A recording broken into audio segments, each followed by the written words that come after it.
તમારે જે આગળ અધૂરું છે અહીંયાથી જ લખવાનું થશે। વાત આવી હતી કે આ ન્યુક્લિયસનું કેન્દ્ર, આ ન્યુક્લિયસ, આ જે તમે ટપકું દોર્યું ને ન્યુક્લિયસનું કેન્દ્ર, આ આખું ન્યુક્લિયસ ને આમ આખું પરમાણુ, બરાબર। એટલે આપણે 3 આલ્ફા કણ લીધા હતા, જો ધ્યાન આપો। એમાં પહેલો આલ્ફા કણ કે જેનો પ્રારંભિક વેગનો સદિશ એ એક્ઝેક્ટ ન્યુક્લિયસના કેન્દ્ર પર જઈને આગળ વધવાનો પ્રયત્ન કરે છે, અથવા તો એના પ્રારંભિક વેગનો સદિશ ન્યુક્લિયસના કેન્દ્ર પરથી જ પસાર થાય છે। બીજો આલ્ફા કણના પ્રારંભિક વેગનો સદિશ ન્યુક્લિયસના કેન્દ્રથી આટલા લંબ અંતરે છે, તો એ જે લંબ અંતર છે એને જ ઇમ્પેક્ટ પેરામીટર બી કહેવાય। પહેલાં માટે લંબ અંતર કંઈ મળતું નથી, તો પહેલાં માટે ઇમ્પેક્ટ પેરામીટર બી બરાબર 0, B1 કહી દઈએ। તો બી બરાબર 0 એ આલ્ફા કણ એના એ જ માર્ગે પાછું ફરે, એનો પ્રકીર્ણન કોણ 180। આવી વાત પણ આપણે કરી ગયા આગળ।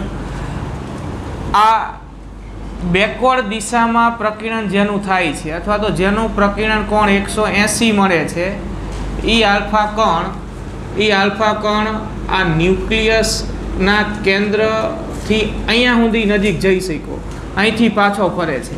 હવે આપણે આવું વિચારીએ જો કે આલ્ફા કણ જ્યાંથી પાછો ફર્યો એનું કારણ આપણને ખબર છે કે આના વડે આની પર લાગતું પ્રબળ અપાકર્ષણ બળ, એ જ્યાંથી પાછો ફર્યો એ બિંદુ કે જ્યાંથી ન્યુક્લિયસ શરૂ થાય છે એવું આપણે કહી શકીએ।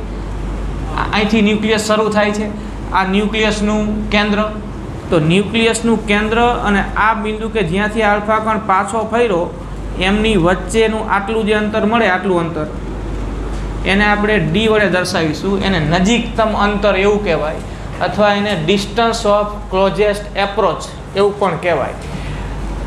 આ અંતર કે જે આશરે 10⁻14 મીટરથી 10⁻15 મીટરના ક્રમનું હોય છે, અને આ ડી જે છે એ આ ક્રમનું માપ મળે છે જે ન્યુક્લિયસની શું કહી શકાય, ત્રિજ્યા, કે જ્યાંથી પાછું ફર્યું ત્યાંથી ન્યુક્લિયસ શરૂ થાય છે, ત્યાંથી આ કેન્દ્ર વચ્ચેનું આ અંતર છે, તો સપાટી પરનું બિંદુ થયું આ ન્યુક્લિયસ માટે, આ કેન્દ્ર થયું, તો આ અંતર જે મળે એ ન્યુક્લિયસની ત્રિજ્યાના ક્રમનું માપ કહેવાય।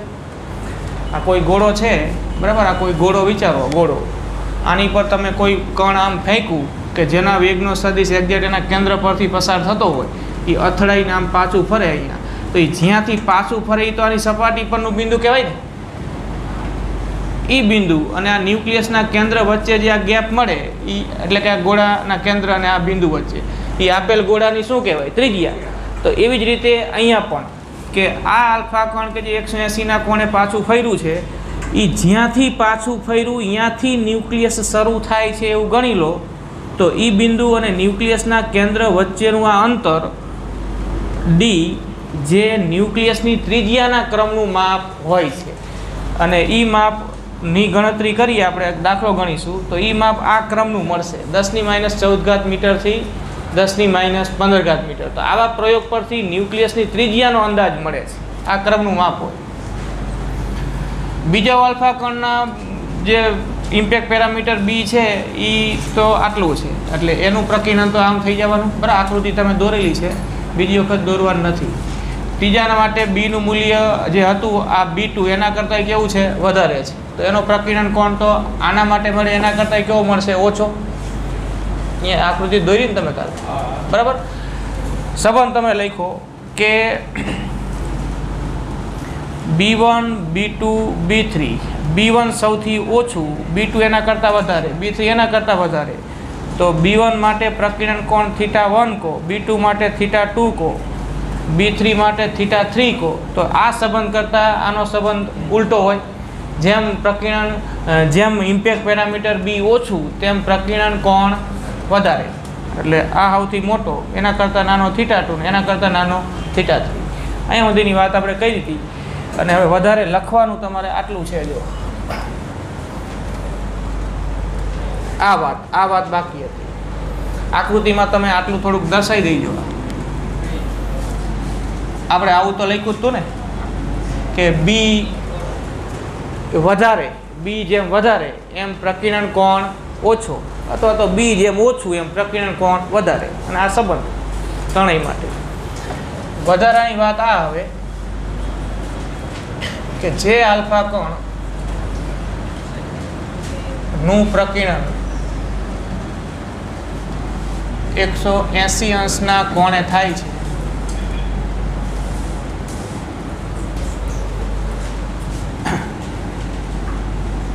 તે આલ્ફા કણ ન્યુક્લિયસના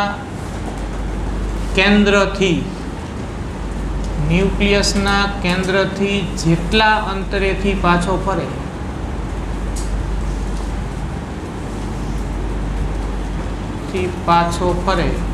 બરાબર. આ વાત થાય છે. આ વાત ન્યુક્લિયસના કેન્દ્રથી જેટલા અંતરેથી પાછો ફરે, એટલે આ ન્યુક્લિયસના કેન્દ્રથી આટલા અંતરેથી પાછો ફર્યો આ ડી, તેને નજીકતમ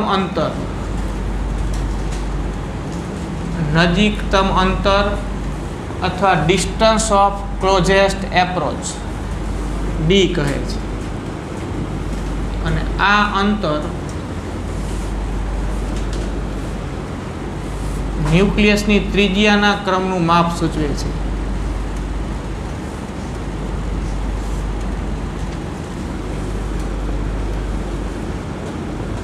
ક્રમનું માપ સૂચવે છે. બરાબર. ટૂંકમાં ન્યુક્લિયસની ત્રિજ્યા કે ન્યુક્લિયસનું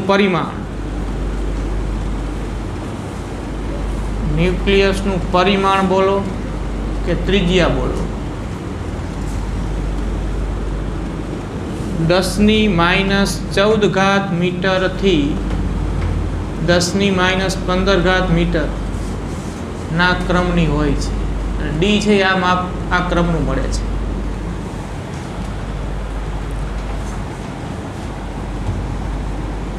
પરમાણુનું પરિમાણ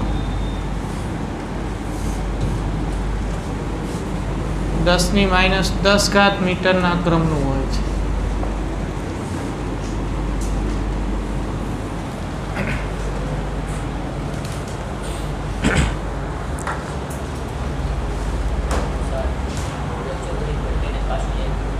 શું? ના, એવું નહીં. જો આને અહીંથી આમ ફેંકવું આપણે, એટલે કે આમ પ્રતાડિત કર્યું ત્યારે એને અમુક ઉર્જા સાથે પ્રતાડિત કર્યું હતું. જેમ કે ધારો કે આપણે આલ્ફા કણને કંઈક 7 મેગા ઇલેક્ટ્રોન વોલ્ટ કે મિલિયન ઇલેક્ટ્રોન વોલ્ટ ઉર્જા સાથે આને આમ ફેંકવું, તો એ તો અહીંયા હોય ત્યારે આના વડે આમ બળ તો અનુભવશે, બળ તો લાગે છે, પણ અંતર મોટું હતું એટલે બળ ઓછું હતું, એટલે ગતિ ઉર્જાનો ઉપયોગ કરીને આગળ વધી શકતું. એટલે જેમ જેમ આગળ જાય ને એમ એની ગતિ ઉર્જા ઘટતી જાય. ઉર્જાનું રૂપાંતરણ વિચારો ને તો આવી વાત. એટલે ભટકાય એવું આમ જો અહીંયા પાછું કેવું છે કે આ કોઈ આમ કોઈ આપણે નક્કર ગોળો, કોઈ લોખંડનો ગોળો છે ને અહીંયા સ્પષ્ટ દિવાલ છે અને આમ ભટકાઈને અથડાય એવું નથી. પાછું આ ન્યુક્લિયસને હજી આપણે આગળ ભણીશું કે ન્યુક્લિયસને એક ગોળો ગણાય ખરો, પણ એને કોઈ આવું પૃષ્ઠ નથી, સ્પષ્ટ પૃષ્ઠ હોતું નથી. એ જ્યાંથી પાછું ફરે ને ત્યાં જ ન્યુક્લિયસ શરૂ થાય છે એવું આપણે ગણીશું. સમજ્યા? એ આવું નથી. જો ન્યુક્લિયસ એટલે એક નક્કર ગોળો છે અને આ આલ્ફા કણ આમ જતાં એને કંઈક ગતિ ઉર્જા છે હજી વધી છે, છતાંય ભટકાઈને પાછો ફરે એવું નહીં. ન્યુક્લિયસને આવું કોઈ પૃષ્ઠ છે જ નહીં. વાત આવી હોય આમ હોય આખું આમ. બરાબર. હવે આલ્ફા કણ આગળ જતાં જે સ્થાને એની ગતિ ઉર્જા ઘટીને શૂન્ય થઈ જાય, અથવા તો જે સ્થાને પહોંચતા આ ન્યુક્લિયસ વડે એની પર આ દિશામાં લાગતું કુલંબીય અપાકર્ષણ બળ વધીને એટલું થઈ ગયું કે હવે એ આલ્ફા કણ આગળ જઈ શકતો નથી. તો એનો અર્થ કે હવે આલ્ફા કણ પાસે એટલી ગતિ ઉર્જા જ નથી કે જે આ પ્રબળ અપાકર્ષણ બળને સમતોલે. એનો અર્થ કે હવે અહીંયા ક્ષણ પૂરતો સ્થિર થશે ને પાછો ફરશે. એ જ્યાંથી પાછો ફરે ને ત્યાંથી ન્યુક્લિયસ શરૂ થાય છે એવું આપણે ગણશું. હકીકતમાં અહીંયા કોઈ આમ સ્પષ્ટ દિવાલ નથી. એમ તો સમજ્યા આખી વાત? કોઈ નક્કર ગોળા જેવી ન્યુક્લિયસની રચના હોતી નથી. સ્પષ્ટ દિવાલ નહીં, ન્યુક્લિયસને કોઈ ચોક્કસ પૃષ્ઠ નથી હોતું. આવું આપણે ન્યુક્લિયસ ચેપ્ટર છે આના પછીનું, નામ જ એનું ન્યુક્લિયસ, એમાં ભણીશું. બરાબર. એટલે આવી વાત નહીં સમજવાની. જો સીધી હરખામણી કોઈ લોખંડના નક્કર ગોળા સાથે કરો કે આ એક નાનો ગોળો ફેંકો ને મોટા ગોળાની સપાટી પર અહીંયા અથડાઈને પાછો ફર્યો, એટલે સપાટી હતી જ અહીંયા પહેલેથી અથડાઈને પાછો ફર્યો, એવું નહીં. આ તો આ જ્યાંથી પાછો ફરે ને અહીંયા સપાટી છે એવું આપણે લેશું. એટલે હકીકતમાં અહીંયા કોઈ આમ નક્કર સપાટી ન હોય, પણ જ્યાંથી પાછો ફરે અહીંયાથી ન્યુક્લિયસ શરૂ થાય છે એવું ગણી લો તો આ આપણે સપાટી પરનું બિંદુ લો ને આ કેન્દ્ર લો તો આ ન્યુક્લિયસની ત્રિજ્યાના ક્રમનું માપ કહેવાય. હકીકતમાં ન્યુક્લિયસ કોઈ નક્કર ગોળા જેવી રચના જ નથી, એને કોઈ સ્પષ્ટ પૃષ્ઠ નથી હોતું, એટલે એની કોઈ ચોક્કસ ત્રિજ્યાય ન હોય. પણ આ તો એક આશરે માપ કાઢ્યું આપણે, સમજી આખી વાત. એટલે તમારે એવું નહીં સમજવાનું કે ન્યુક્લિયસ એટલે એક નાનો એવો નક્કર સ્પષ્ટ ગોળો છે, એવું નથી. બરાબર વાત આવી હોય ન્યુક્લિયસમાં કે જે કેન્દ્રીય ભાગ છે ને પરમાણુનો, અહીંયા આમ ઘનતા વધારે હોય, જેમ જેમ આમ દૂર જાઓ ને એમ આમ ઘનતા ઘટતી જાય. હવે આલ્ફા કણ આમ જ્યાં સુધી જઈ શકે અહીંયા સુધી જઈ શક્યું, અહીંયાથી પાછું ફર્યું, અહીંયાથી ન્યુક્લિયસ શરૂ થાય છે એવું ગણી લેવાનું. તો આ ત્રિજ્યા એ ડી, અને આલ્ફા કણ અહીંથી પાછું ફર્યું, જો ધ્યાન આપો, અહીંથી પાછું ફર્યું તો પાછું કોઈને ફરવું હોય પાછું તો એને અહીંયા ક્ષણ પૂરતું સ્થિર તો થવું પડશે ને. તો એ ક્ષણ પૂરતું સ્થિર થાય એનો અર્થ કે એની ગતિ ઉર્જા શું થઈ જાય? શૂન્ય. એ ક્ષણે એની ગતિ ઉર્જા શૂન્ય થઈ જાય કહેવાય. અને ઉર્જા રૂપાંતરણ વિચારો તો આ સ્થાને આલ્ફા કણ પહોંચે કે જ્યાંથી પાછું ફર્યું એની સંપૂર્ણ ગતિ ઉર્જાનું રૂપાંતરણ અહીંયા પહોંચેલું આ આલ્ફા કણ અને આ ન્યુક્લિયસથી બનતા તંત્રની સ્થિતિ ઉર્જામાં થઈ ગયું.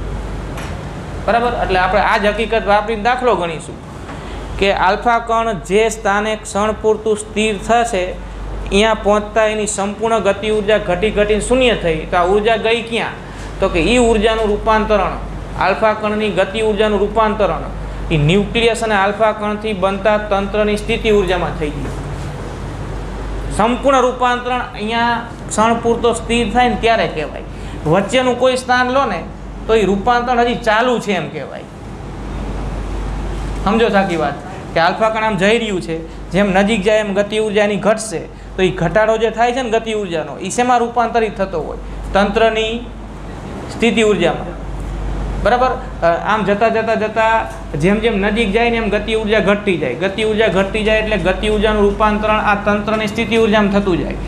આ સ્થાને પહોંચીને આલ્ફા કણ પાછો ફર્યો તો અહીંયા ક્ષણ પૂરતો સ્થિર થયો. સ્થિર થયો એનો અર્થ કે ગતિ ઉર્જા શૂન્ય થઈ જાય. ગતિ ઉર્જા 1/2 mv², કણ સ્થિર થાય એટલે એની ગતિ ઉર્જા શૂન્ય થઈ જાય. ગતિ ઉર્જા શૂન્ય થઈ જાય એનો અર્થ કે જેટલી પણ હતી એનું સંપૂર્ણ રૂપાંતરણ શામાં થઈ ગયું? સ્થિતિ ઉર્જા કોઈ એકલા કણની ન હોય, સ્થિતિ ઉર્જા હંમેશા તંત્રની હોય. એટલે એ કયા તંત્રની સ્થિતિ ઉર્જામાં રૂપાંતરણ થયું? આલ્ફા કણ અને ન્યુક્લિયસથી બનતા તંત્રની. હવે આલ્ફા કણનો વીજભાર +2e, ન્યુક્લિયસનો વીજભાર +Ze, તો આ બે વીજભારોથી બનતું આ તંત્ર એની સ્થિતિ ઉર્જા શું લખાય? કે 2E Ze/r, r એટલે d. તો d શોધવું હોય તો આ હકીકત વાપરીશું આપણે. સમજી આખી વાત. ઉદાહરણ 12.2 આ રીતે ગણવાનું છે.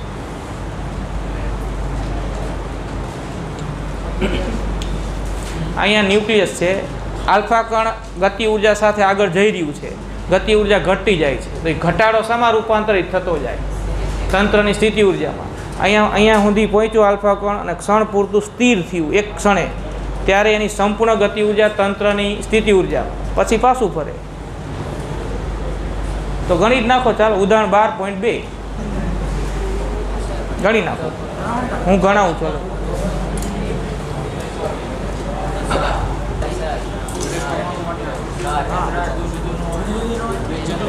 હા, એટલે ક્રમની હોય છે. આપણે શબ્દ વાપરીએ ને ક્રમનું.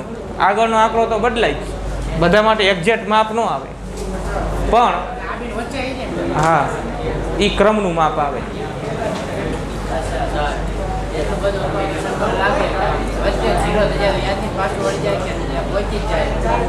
એટલે એવું જ્યાંથી પાછું વળે ને ત્યાંથી ન્યુક્લિયસ શરૂ થાય છે.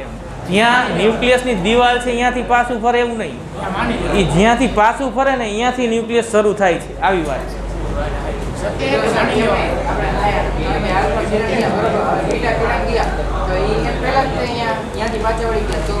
કયા કિરણ? હા,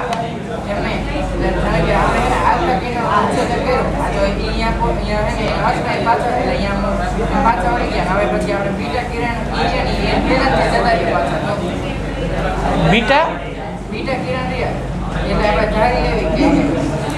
બીટાની વાત નથી.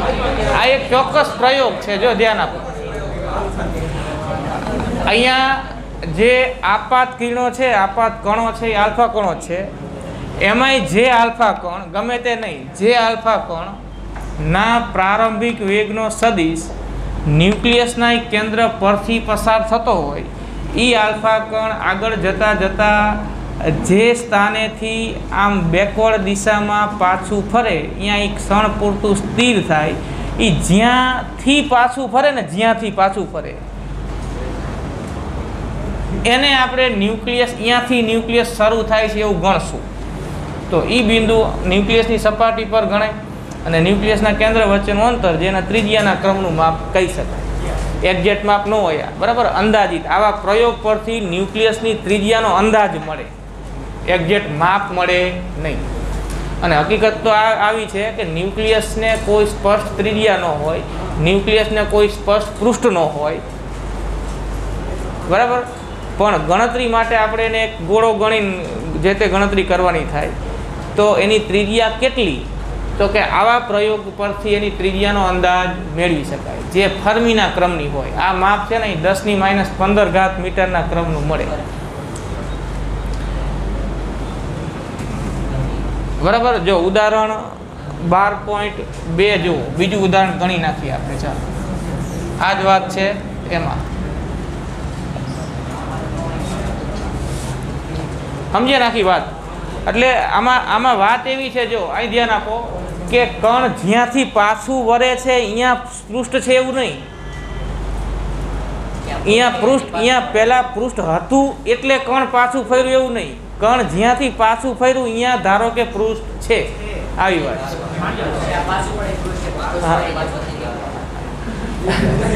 એમ નહીં. આવું નથી. જો અહીં ધ્યાન આપો, આ ન્યુક્લિયસનું કેન્દ્ર, અને તમે આમ પહેલેથી આવું એક ચિત્ર સ્પષ્ટ કરી દીધું કે આ કેન્દ્ર છે અને એક્ઝેક્ટ એનું આમ સ્પષ્ટ પૃષ્ઠ છે, એવું નથી. આ પૃષ્ઠ ક્યાં છે એ તો નક્કી કરવું છે. આ પૃષ્ઠ અહીંયા ક્યાં મળે અથવા ક્યાં ગણી શકાય એ તો નક્કી કરવું છે.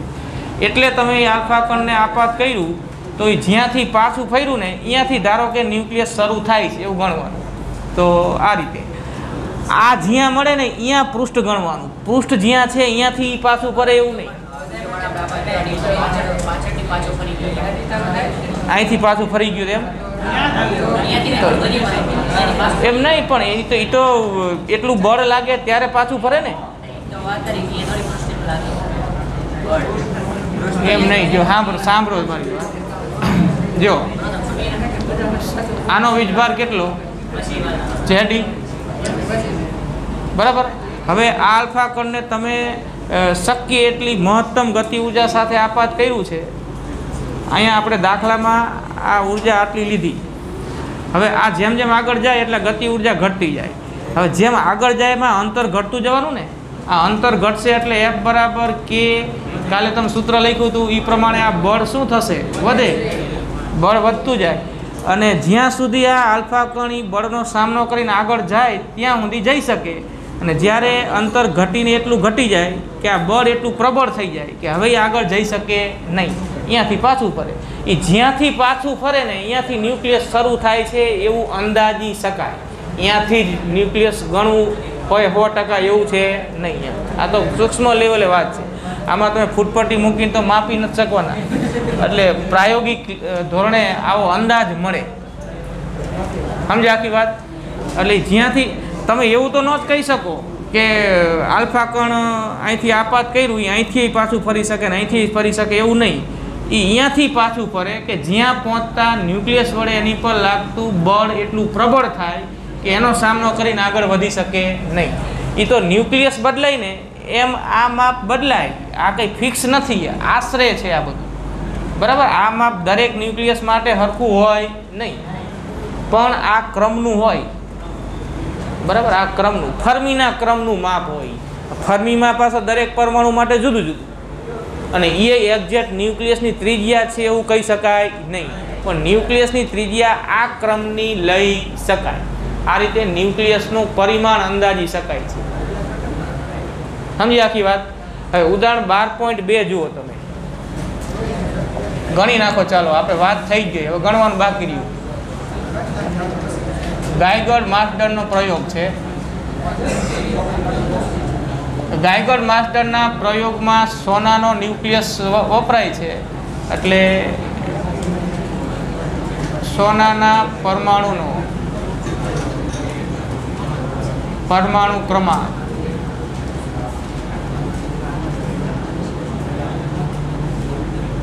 Z બરાબર 79 છે. બરાબર, આ જ વાત. રેખાકૃતિ દોરી હોય તો દોરજો, નહીં તો હવે તમને ખબર છે કે આ આલ્ફા કણ અહીંથી પાછું ફર્યું, અંતર ડી, આનો વીજભાર Q2 કહી દો. Q2 બરાબર પ્લસ ZE, આલ્ફા કણનો વીજભાર પ્લસ 2E. અહીંથી આલ્ફા કણની ઉર્જા આપી છે 7.7 મિલિયન ઇલેક્ટ્રોન વોલ્ટ. અહીંથી એ બિંદુ P કંઈક નામ આપી દો. ચાલો, બિંદુ P પાસેથી પાછું ફર્યું, એટલે અહીંયા એ ક્ષણ પૂરતું સ્થિર થયું, 180ના કોણે પ્રકીર્ણન થયું. તો આ ડી શોધો. તો આ જ વાત જો આપણે વાત કરી, આમ લખવાનું કે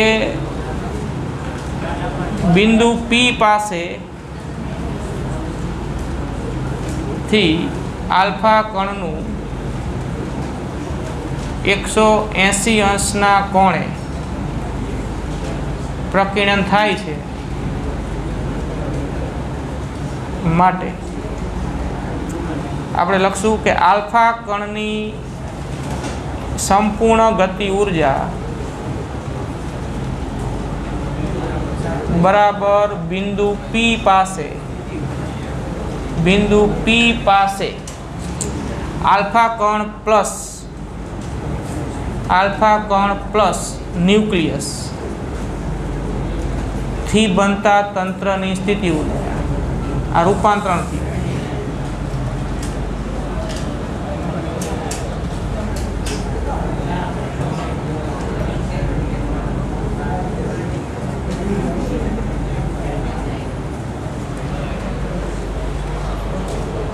ગતિ ઉર્જા છે 7.7.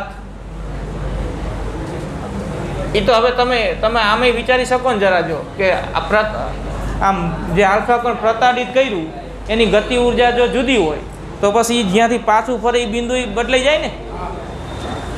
એ તો ફેરફાર મળે, પણ શક્ય હોય એટલી ગતિ ઉર્જા અહીંયા આપવામાં આવતી હોય. અંદાજિત માપ જ મળે, એક્ઝેક્ટ માપ આ રીતે ન મળે. તો ડિસ્ટન્સ ઓફ ક્લોઝેસ્ટ એપ્રોચ, ન્યૂનતમ અંતર શોધો. આ ડી શોધવાનું છે. ડી શોધો. આલ્ફા કણની ગતિ ઉર્જા 7.7 મિલિયન ઇલેક્ટ્રોન વોલ્ટ કે મેગા ઇલેક્ટ્રોન વોલ્ટ. હવે સ્થિતિ ઉર્જાનું સૂત્ર કયું લાગુ પડશે? બે વિદ્યુત ભારોથી બનતા તંત્રની સ્થિતિ ઉર્જા U બરાબર K Q1 Q2 છેદમાં R. તો K Q1 ની પ્લસ 2E કહો, આ Q1 આ Q2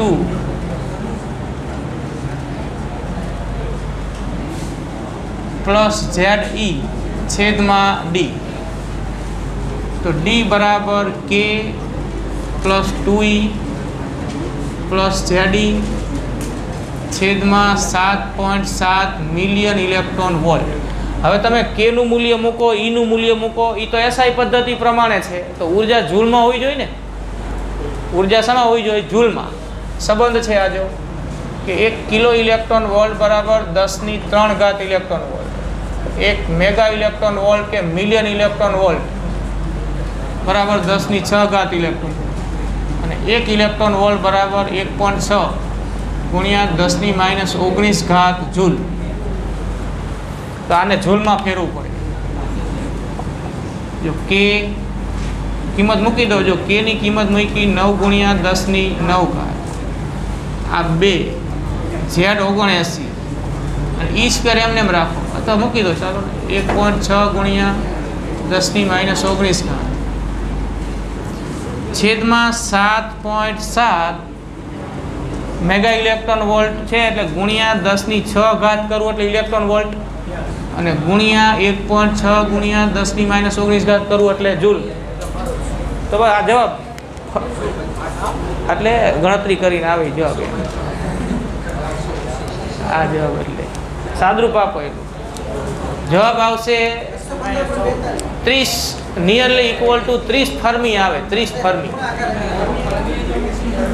ફર્મી એટલે આ જો 10⁻15 મીટર બરાબર 1 ફર્મી. ફેમ્ટોમીટર કે ફર્મી એફએમ અંતરનો નાનામાં નાનો એકમ છે.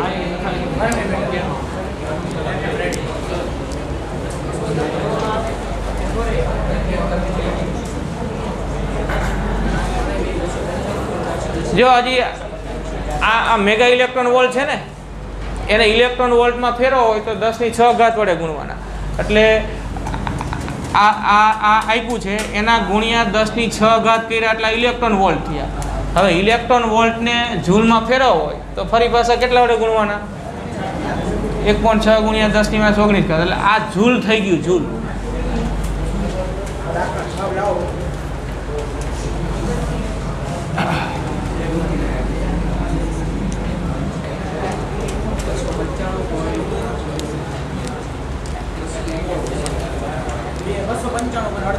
હા 295.48 ગુણ્યા 10⁻16 મીટર બરાબર. હવે આ એક પોઈન્ટ આ બાજુ ખસેડીએ.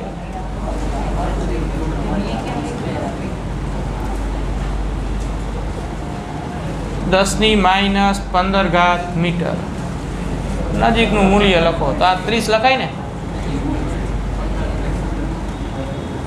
એક 10⁻15 મીટર એટલે 1 ફર્મી. તો આ કેટલા ફર્મી થયા? 30 ફર્મી. હવે આ જવાબ 30 ફર્મી આવ્યો કે 30 ગુણ્યા 10⁻15 મીટર આવ્યો એનો અર્થ એવો તો નથી જ કે સોનાના પરમાણુના ન્યુક્લિયસની ત્રિજ્યા એક્ઝેક્ટ આટલી છે એવો અર્થ એનો નથી. પણ ત્રિજ્યા આ ક્રમની હોય છે, એક્ઝેક્ટ માપ નહીં. હા એ છે 10⁻15 મીટરના ક્રમની ત્રિજ્યા હોય. એ તો દેખીતી વાત છે ને કે પરમાણુઓ બદલાય એમ એના ન્યુક્લિયસ બદલાય અને એમ એની ત્રિજ્યા પણ બદલાય, પણ હોય આ ક્રમની. બરાબર. ન્યુક્લિયસની ત્રિજ્યા કંઈ પછી 10⁻2 મીટરના ક્રમની મળે નહીં. એ મળે 10⁻14 મીટરથી 10⁻15 મીટરના ક્રમ. હા આ જવાબ 30. એ તો કદાચ તમે રાઉન્ડ ઓફ કરીને આવું ન લખો, અહીંયા સુધી ગણી મૂકો તો એ સાચું. એ કંઈ આ તો આપણે નિયરલી ઇક્વલ ટુ.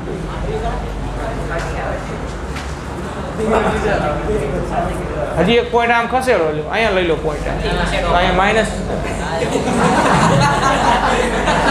એટલે આ આંકડામાં આમ તેમ પોઈન્ટ કરો એટલે અહીંયા ઘાત જે હોય ને એ 10⁻14 થી 10⁻16 મીટરના ક્રમનું આવે.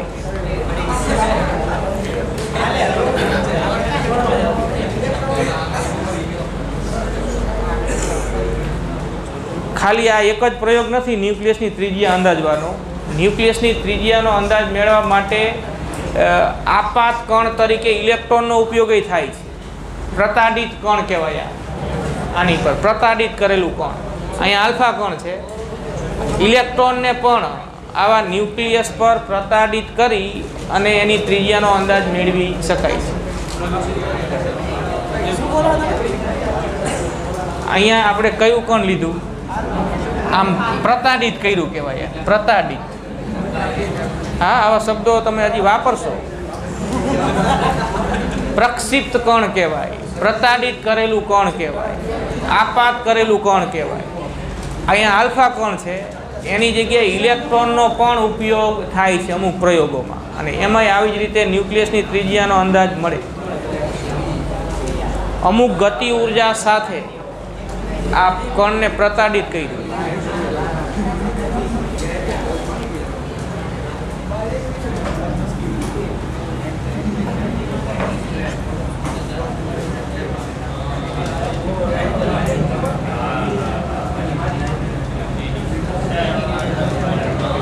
લખો આગળનો પ્રશ્ન પછી.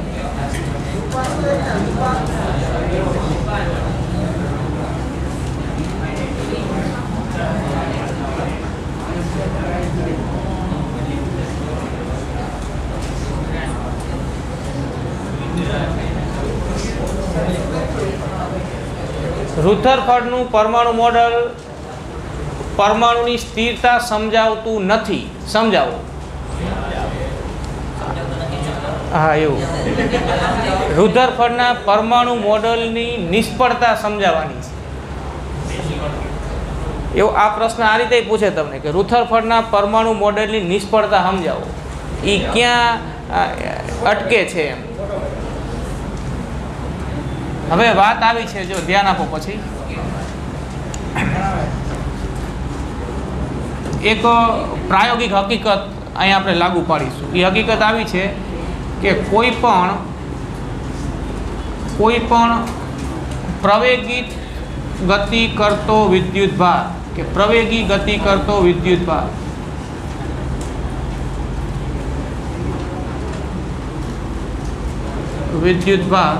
વિદ્યુત ચુંબકીય તરંગો સ્વરૂપે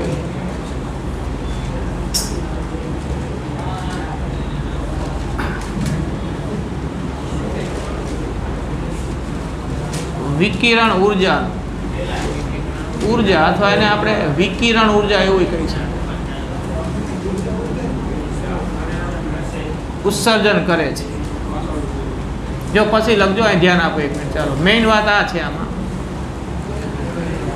કે મોટા ભાગના તત્વોના પરમાણુ છે. જો ધ્યાન આપો, મોટા ભાગના તત્વો તમે આવર્ત કોષ્ટકમાં Z બરાબર 1 થી શરૂ કરીને આગળ વધતા જાઓ, છેક Z બરાબર 82 83 સુધી જાઓ ને, ત્યાં સુધીના આવતા દરેક તત્વોના પરમાણુ સ્થિર છે એમ કહેવાય, સ્થાયી છે. આપણને સ્થિર સ્થિતિમાં મળી આવે છે. કાર્બનનો પરમાણુ આપણને સ્થિર સ્થિતિમાં મળે છે, એનું અસ્તિત્વ છે. Z બરાબર 82 83 પછી આગળ ભારે તત્વ તરફ જાઓ ને તો એ બધા અસ્થાયી થતા જાય. એનો અર્થ કે એવા ભારે તત્વોના પરમાણુઓ પોતાની સ્થિતિ જાળવી શકતા નથી અને રેડિયો એક્ટિવિટી દર્શાવે છે. એ આખી વાત આપણે હજી પછી ભણવાના છીએ. પણ Z બરાબર 82 83 સુધીના તત્વોના પરમાણુ તો સ્થિર છે જ, સ્થાયી છે જ, અસ્તિત્વમાં મળે છે. સ્થિર છે કે સ્થાયી છે એનો અર્થ કે આપણને પરમાણુ અસ્તિત્વમાં મળે છે. બરાબર, કાર્બનનો પરમાણુ મળે, કોઈ પણ તમે લઈ લો તત્વ, તો એનો પરમાણુ અસ્તિત્વ ધરાવે છે, સ્થાયી છે, અસ્થાયી છે નહીં. આ પરમાણુઓ બધા સ્થાયી છે એ હકીકત છે, પણ જો તમે પરમાણુનું આ સ્થાયિત્વપણું કે પરમાણુની આ સ્થિરતા રુથરફર્ડના પરમાણુ મોડેલ વડે સમજાવવાનો પ્રયત્ન કરો અને આ હકીકત પણ સાથે લો તો એ સમજાવી શકાતું નથી, એવું આપણે સમજાવવાનું છે. તો હવે વાત એવી છે, જો અહીં ધ્યાન આપો કે કોઈ પણ પ્રવેગી ગતિ કરતો વિદ્યુતભાર, એક તો વિદ્યુતભાર ધરાવતો કણ હોવો જોઈએ અને કેવી ગતિ કરતો હોવો જોઈએ, પ્રવેગી. તો એ ગતિ દરમિયાન વિદ્યુત ચુંબકીય તરંગો સ્વરૂપે ઉર્જાનું ઉત્સર્જન કરે અને એને વિકિરણ ઉર્જા પણ કહેવાય. અને આ જે વાક્ય લખ્યું ને એ એક પ્રાયોગિક હકીકત છે અને એ પ્રયોગ તમારે ભણવાનો છે. વિદ્યુત ચુંબકીય તરંગો આવું ચેપ્ટર છે, 8મું ચેપ્ટર, અને એમાં તમારે હર્ટ્ઝનો પ્રયોગ ભણવાનો છે. હર્ટ્ઝનો પ્રયોગ, બરાબર. એ હર્ટ્ઝનો પ્રયોગ એ આ વાક્ય જે લખ્યું એની સાબિતી છે કે વિદ્યુત ભારિત કણ કોઈ પણ રીતે પ્રવેગી ગતિ કરે તો એ ગતિ દરમિયાન વિદ્યુત ચુંબકીય તરંગોનું ઉત્સર્જન કરે, એટલે કે વિદ્યુત ચુંબકીય ઉર્જાનું ઉત્સર્જન કરે એમ કહેવાય, અથવા તો એને વિકિરણ ઉર્જા પણ કહેવાય. હવે તમે વિચારો કે વિદ્યુત ભારિત કણ પ્રવેગિત ગતિ કરતાં જો અહીં ધ્યાન આપો ઊર્જાનું ઉત્સર્જન કરે તો એની ઊર્જાના મૂલ્યમાં શું થાય? ઘટાડો. અને આ હકીકત આપણે અહીંયા રુધરફોર્ડના પરમાણુ મોડેલમાં લાગુ પાડો તો વાત આવી થાય. જો અહીં ધ્યાન આપો, રુધરફોર્ડના પરમાણુ મોડેલ પ્રમાણે તો આ ન્યુક્લિયસની આજુબાજુ ઇલેક્ટ્રોન વર્તુળાકાર કક્ષામાં ભ્રમણ કરે છે. વર્તુળાકાર કક્ષામાં ભ્રમણ કરે છે એટલે વર્તુળની ચોક્કસ શું હોય છે? ત્રિજ્યા. વર્તુળ આકાર કક્ષાની આ જે ત્રિજ્યા છે ઇલેક્ટ્રોનની, એ ઇલેક્ટ્રોનની ઉર્જાના મૂલ્ય અનુસાર નક્કી થઈ હોય. જો ઉર્જા વધારે તો કક્ષાની ત્રિજ્યા વધારે, અને ઉર્જા ઓછી તો કક્ષાની ત્રિજ્યા ઓછી. તો કક્ષાની ત્રિજ્યાનો સીધો સંબંધ ઇલેક્ટ્રોનની ઉર્જા સાથે છે. ઉર્જા વધારે ત્રિજ્યા વધારે, ઉર્જા ઓછી ત્રિજ્યા ઓછી. હવે આ હકીકત અહીંયા લાગુ પાડો. જો તમે જવાબ આપી શકો કે ઇલેક્ટ્રોન છે. ઇલેક્ટ્રોન છે એટલે કેવો કોણ છે? વિદ્યુતભારિત. અને એ વર્તુળાકાર માર્ગે ગતિ કરે છે. તો વર્તુળાકાર માર્ગે ભલે એની ઝડપ અચળ રહેતી હોય, પણ શું એનો વેગ અચળ કહેવાય? ન કહેવાય ને. વેગ તો સતત એનો શું થાય છે? બદલાય છે. વક્રાકાર માર્ગે થતી કોઈ પણ ગતિ હોય, વેગની દિશા તો સતત બદલાય જ ને. વેગની દિશા બદલાય છે એટલે ગતિ કેવી કહેવાય? પ્રવેગી. તો ટૂંકમાં ઇલેક્ટ્રોન વર્તુળાકાર કક્ષામાં ભ્રમણ કરે છે, એ દરમિયાન એ પ્રવેગી ગતિ કરે છે. અને પ્રવેગી ગતિ કરે તો ભ્રમણ દરમિયાન ઇલેક્ટ્રોન ઉર્જાનું શું કરે? ઉત્સર્જન. આ હકીકત પ્રમાણે કરતો હોવો જોઈએ. તો ઇલેક્ટ્રોન જો ઉર્જાનું ઉત્સર્જન કરે તો તેની ઉર્જા ઘટે, અને ઉર્જા ઘટે તો ઉર્જાના મૂલ્ય અનુસાર તો કક્ષાની ત્રિજ્યા નક્કી થઈ હોય, તો એની કક્ષાની ત્રિજ્યા પણ શું થાય? ઘટે. તો હવે તમે જવાબ આપો કે અહીંથી નીકળેલો ઇલેક્ટ્રોન એક રાઉન્ડ પૂરું કરીને આવે અને ઉર્જાનું જો ઉત્સર્જન કરે તો એની ત્રિજ્યા હતી એના કરતાં ઘટી જાય. ત્રિજ્યા ઘટી જાય તો એ અહીંયા ન પહોંચે, પણ આવું કંઈક થાય. જેમ જેમ આગળ વધતો જાય ને ઉર્જા ઉત્સર્જન પામતી જાય ને ત્રિજ્યા ઘટતી જાય તો હવે આમ આવે, ત્રિજ્યા ઓછી થઈ જાય એક રાઉન્ડ પૂરું કરી દરમિયાન. સમજો છો વાત? ફરીથી જુઓ, જો અહીં ધ્યાન આપો, આ ખાસ આટલી જ વાત. એક તો ઇલેક્ટ્રોન કક્ષામાં ભ્રમણ કરે એટલે કક્ષાની ત્રિજ્યા એની ઉર્જાના મૂલ્ય અનુસાર નક્કી થઈ હોય. ઉર્જા વધારે હોય તો કક્ષાની ત્રિજ્યા વધારે, અને ઉર્જા ઓછી હોય તો કક્ષાની ત્રિજ્યા ઓછી. જો ઉર્જા ઘટે તો કક્ષાની ત્રિજ્યા પણ ઘટે. બરાબર, આ એક વાત.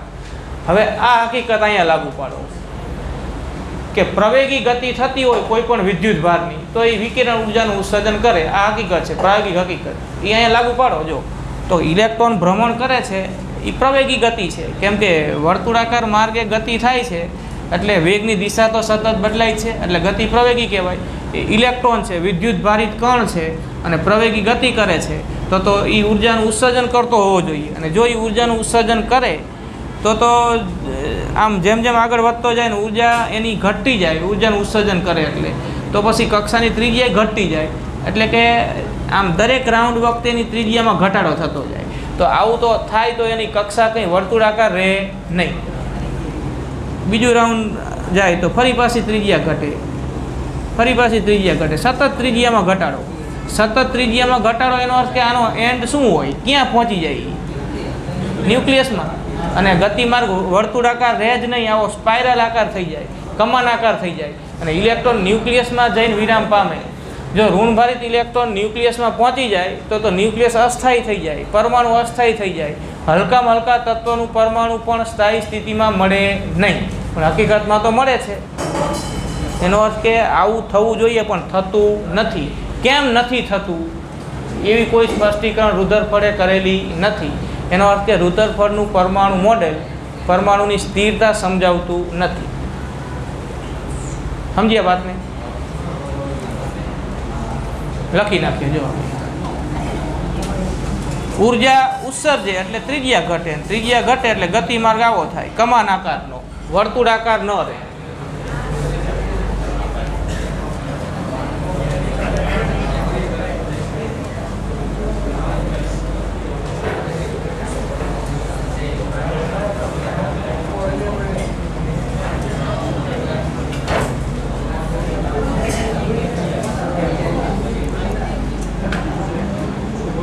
પરમાણુમાં ન્યુક્લિયસની આસપાસ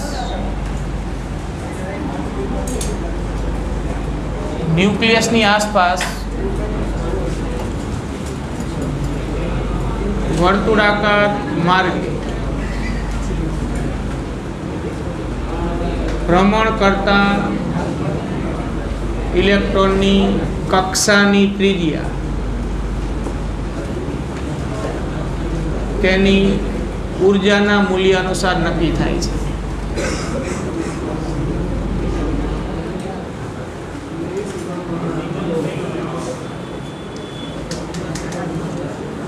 ઊર્જા ઓછી, કક્ષાની ત્રિજ્યા ઓછી. ઊર્જા વધારે, કક્ષાની ત્રિજ્યા વધારે.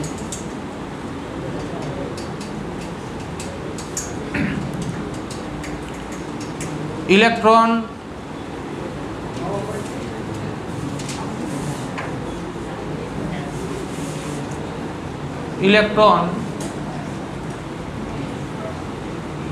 ન્યુક્લિયસની આસપાસ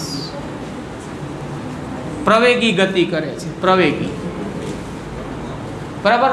વર્તુળાકાર માર્ગે ગતિ પ્રવેગી ગતિ જ કહેવાય. ઇલેક્ટ્રોન ન્યુક્લિયસની આસપાસ પ્રવેગી ગતિ કરે છે, માટે તે ભ્રમણ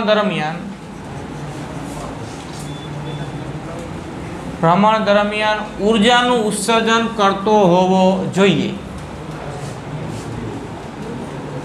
વિકિરણ ઊર્જા એવું લખો. વિકિરણ ઊર્જાનું ઉત્સર્જન કરતો હોવો જોઈએ. માટે ઇલેક્ટ્રોનની ઊર્જા ઘટે, ઊર્જાનું ઉત્સર્જન કરે ને એટલે ઇલેક્ટ્રોનની ઊર્જા ઘટે. હવે આપણે ઉપર લખ્યું એ પ્રમાણે ઊર્જા ઘટે તો કક્ષાની ત્રિજ્યા પણ ઘટે. કક્ષાની ત્રિજ્યા પણ ઘટે, બરાબર. આ આપણા શબ્દોમાં તમે લખી શકો તમારી રીતે, પણ મૂળ હકીકત જણાવી દેવાય, બરાબર. ઊર્જા ઘટે ભ્રમણ દરમિયાન, આ હકીકત પ્રમાણે ઉત્સર્જન થાય તો ત્રિજ્યા ઘટે. અને જો આમ ભ્રમણ દરમિયાન સતત ત્રિજ્યા ઘટે તો શું ગતિમાર્ગ વર્તુળાકાર કહેવાય? અહીંથી નીકળેલો કણ અહીંયા પહોંચે તો વર્તુળાકાર કહેવાય. તો ત્રિજ્યા તો એટલી ને એટલી રહે. પણ ત્રિજ્યા ઘટે એનો અહીંથી નીકળેલો કણ રાઉન્ડ પૂરું કરીને આમ પહોંચે ને એટલે થોડોક નીચો રહી જાય, બીજી વખત ફરી પાછું નીચો રહી જાય. એમ કરતાં કરતાં છેક ન્યુક્લિયસમાં પહોંચી જાય અને ગતિમાર્ગ આવો સ્પાઇરલ આકાર બને, કમાન આકાર. અને ઇલેક્ટ્રોન ન્યુક્લિયસમાં વિરામ પામી જાય, ન્યુક્લિયસને અસ્થાયી બનાવી નાખે. પણ હકીકતમાં આવું થતું નથી, બરાબર. તો કોઈ તત્વ જ ન હોય અસ્તિત્વમાં. તો સમજો છો, સ્થાયીત્વનો અર્થ એ છે તત્વો બધા છે, હાજર છે, તેનો ઉપયોગ આપણે કરીએ છીએ. આવું જો થાય ને તો એકેય તત્વ અસ્તિત્વ ધરાવતું હોય નહીં. બધું આખું સ્ટ્રક્ચર જ વિખાયેલું હોય, કોઈ પણ તત્વ સંપૂર્ણ અસ્તિત્વમાં મળે જ નહીં.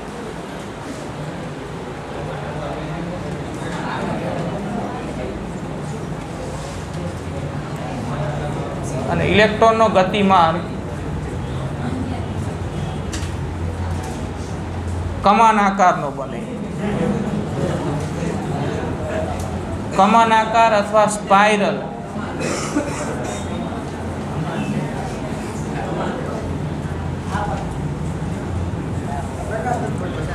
અને ઇલેક્ટ્રોન ન્યુક્લિયસમાં વિરામ પામે.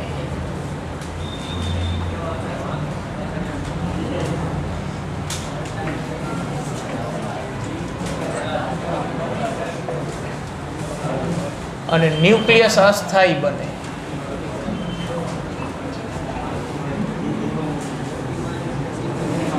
બરાબર. એટલે કે પરમાણુ કેવું થઈ જાય? અસ્થાયી. હા, બસ આટલું. હા,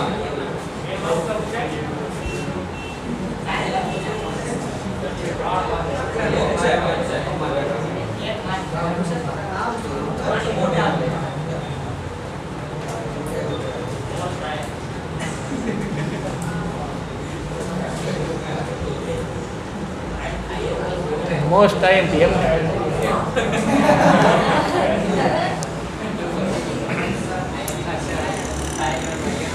આ પુસ્તકના 2 પેજની વચ્ચેનું જેટલું પણ હોય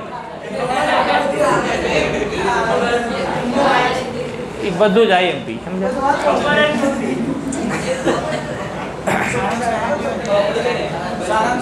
એ સારાંશમાંથી પ્રશ્ન હોય એવું થોડું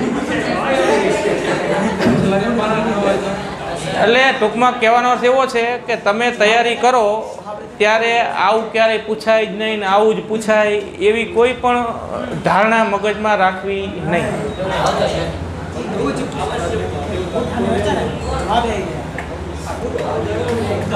ગમે તે હોઈ શકે.